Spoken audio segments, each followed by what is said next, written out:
Gospel, of course, means good news. But here's the question. Follow me for a moment. Let's be honest. We need to read this in its context.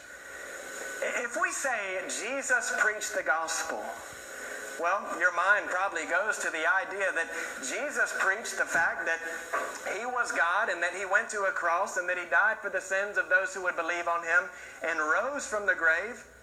And if you would believe that, that is the gospel, right? That's the gospel. Well, hold on now. This is 3 years before he died. This is 3 years before he rose from the grave. So when it's using that term gospel, what gospel is Jesus preaching? Is it a different gospel? I would have you to know that it is the same gospel. It is the same gospel that he would send his followers out to preach in Mark chapter 16, which we'll get to in a few years, when he says, go and proclaim and preach the gospel.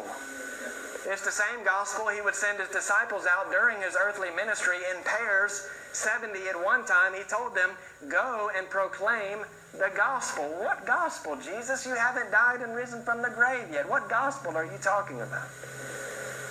It's important to know that Jesus' gospel, the one that he was proclaiming, listen, would be the seed of the full fruit of the gospel that would be realized once he would be crucified and rise from the grave. You follow me there? So hear me.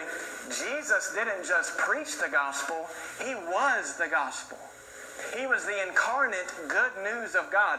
Here in a few weeks, we're celebrating Christmas. Why are we celebrating Christmas? Just because a baby was born in a manger? No, because a baby was born in a manger who was very significant. He was God in the flesh, coming to offer forgiveness for our sins. That is the gospel. That is what we proclaim.